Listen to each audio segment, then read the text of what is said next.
la dignité, le respect de la parole. Parce que nous estimons que nous n'avons pas la même morale que les autres. Entre le riche et le pauvre, il n'y a pas la même morale. La Bible, le Coran, ne peut pas servir de la même manière celui qui exploite le peuple et celui qui est exploité. Il faudrait alors qu'il y ait 2 éditions de la Bible et 2 éditions du Coran.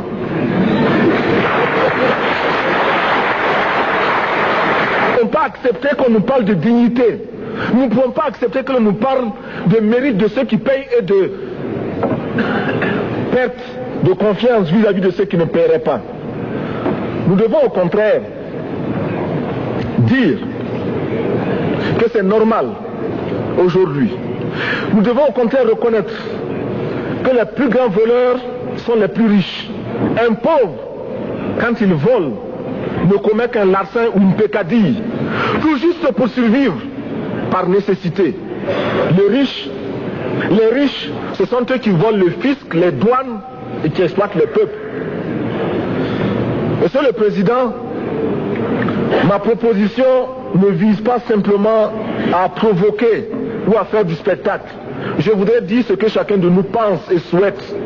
Qui ici ne souhaite pas que la dette soit primée, simplement effacée? Celui qui ne le souhaite pas, il peut sortir, prendre son avion et aller tout de suite à la Banque mondiale payer. Tous nous souhaitons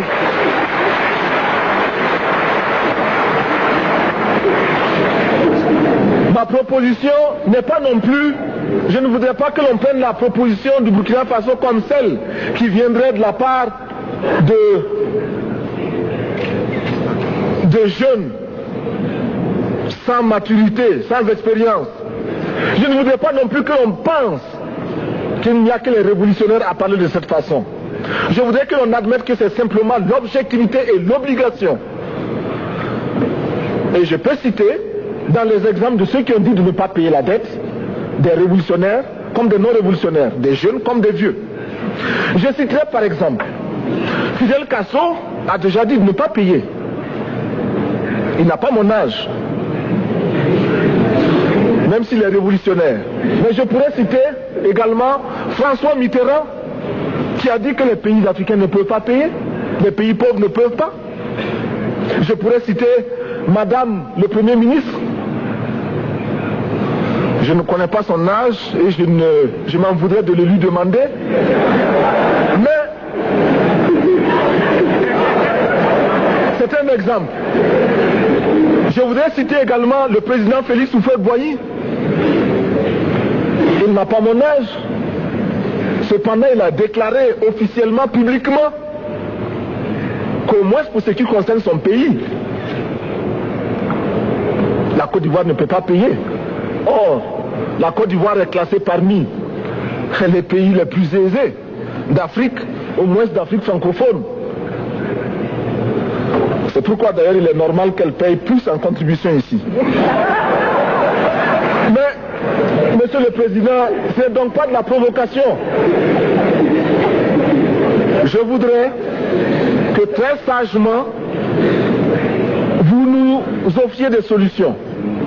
Je voudrais que notre conférence adopte la nécessité de dire clairement que nous ne pouvons pas payer la dette. Non pas dans un esprit belliqueux, belliciste. Ceci pour éviter que nous n'allions individuellement nous faire assassiner. Si le Burkina Faso tout seul refuse de payer la dette, je ne serai pas là à la prochaine conférence. Par contre, avec le soutien de tous, dont j'ai besoin,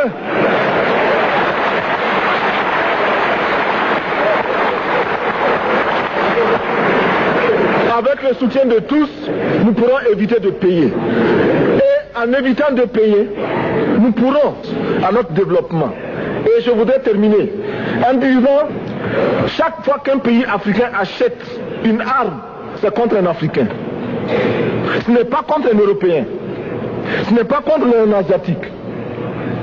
C'est contre un Africain. Par conséquent, nous devons également, dans la lancée de la résolution de la question de la dette, trouver une solution au problème de l'armement. Je suis militaire et je porte une arme. Mais Monsieur le Président, je voudrais que nous nous désarmions. Parce que moi, je porte l'unique arme que je possède et d'autres ont camouflé les armes qu'ils ont.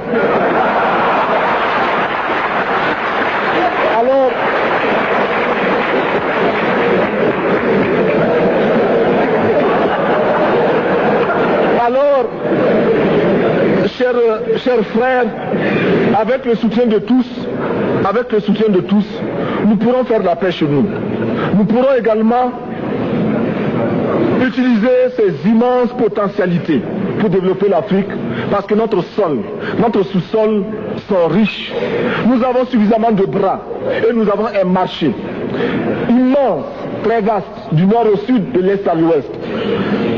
Nous avons suffisamment de capacités intellectuelles pour créer, ou tout au moins prendre la technologie et la science partout où nous pourrons les trouver.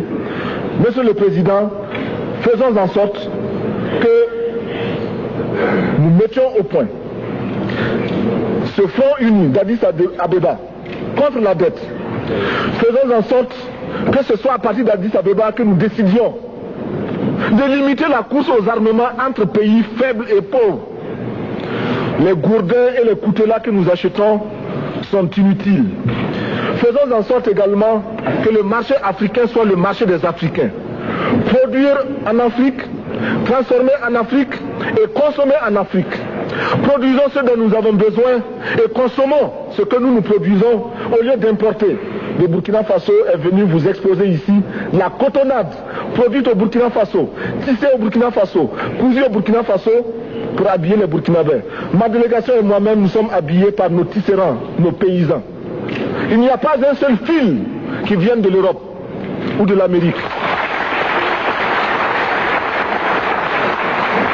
Je ne fais pas un défilé de mode, mais je voudrais simplement dire que nous devons accepter de vivre africain. C'est la seule façon de vivre libre et de vivre digne. Je vous remercie, Monsieur le Président. La patrie ou la mort, nous vaincrons.